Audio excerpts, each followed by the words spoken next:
Hello everyone, আসসালামু আলাইকুম। অনেকদিন পর সবাই একলগে বের হইছি, সবাই মিলে একটু ঘুরমু ফুরমু, আনন্দ করমু, খাওয়া দাওয়া করমু এই জন্য। তো মোগো সবার প্ল্যান ছিল দুপুরে তাম্মান্নার ওই জায়গায় যায়া ভর্তা ভাত খামু। এই জন্য হচ্ছে আমরা এইদিকে চলে আসলাম। আর এটা হচ্ছে বেরিবাদের সাথে যে রাস্তাটা, ওইটা রাস্তাটা খুব সুন্দর। যাচ্ছিলাম আর সুন্দর ঠান্ডা বাতাস খাচ্ছিলাম।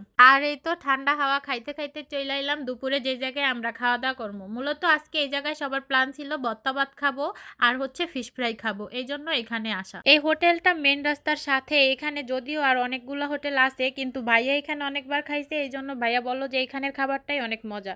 আমি এখানে আর কখনো খাই নাই, আজকে ফার্স্ট আসলাম। যেহেতু আমরা প্রায় 25 জনের মতো ছিলাম, এই জন্য এখানে ভাইয়ার পরিচিত কিছু লোক আছে, ওনাদেরকে ফোন দিয়ে আগেই বলা হয়েছে যে আমরা আসতেছি, আমাদের জন্য এই খাবারগুলো রেডি রাখেন। আর সেই জন্য আমাদের খাবারের জন্য বেশিক্ষণ ওয়েট করতে হয় না, আসার সাথে সাথে এই যে খাবারগুলো দেওয়া হয়েছে। এখানে ছিল ফিশ ফ্রাই আর ভর্তা। আসলে খাবারগুলো অনেক মজা ছিল। আমি ফার্স্টে ভাবছি এখানে খাবারগুলো কেমন না কেমন হয়, কিন্তু না, আসলে খাবারগুলো খুব মজা ছিল। মুই আবার খাবার খাওয়ার শেষে খায়া লইলাম একটা স্প্রাইট। এখন সবাই বোটানিক্যাল গার্ডেনে ঢুকমু, ওই জায়গায় কিছুক্ষণ হাঁটাচলা কইরা তারপর চিড়িয়াখানার সাথে যে গেট, ওইখান দিয়া বেরোয় যাবো। গেট দিয়া ঢুকানোর সময় আবার চাচা সবাই কল্লা গুইনা গুইনা ঢুকাইতাছে, জনপ্রতি কল্লা 30 টাকা, এর লেগে আর কি।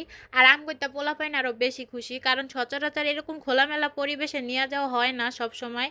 তো এই এরকম পরিবেশ পায়া ওরা আরো বেশি খুশি।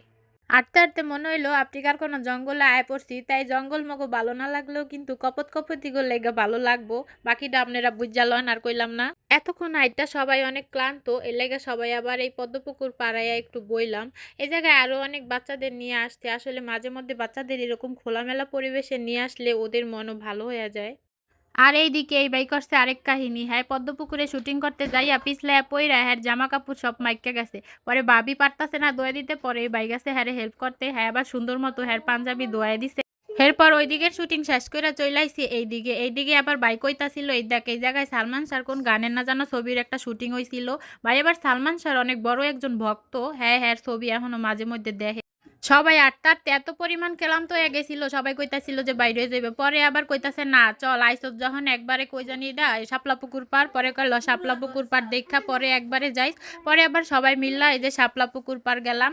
ওখানে যা যা দেখলাম হেডিয়ার ভিডিও করার মতো না, করি নাই। আজ যে শুটিং খালি দেখা শেষ না, একটার পর একটা খালি শুটিং দেখতাছিলাম। এই যে এদিকে আবার একজোড়া কপত কপতি কি সুন্দর শুটিং করতেছিল, হ্যাঁ গো, শুটিং দেখতে দেখতে আবার সবাই বেরিয়ে গেছি। আর সবার পাও এমন ব্যথা হয়েছিল, পরে কি করবো, সবাই বইয়া হেনে জিরাইয়া একটু ফুচকা টুচকা খাইয়া পরে বাসায় আয়া পড়ছি।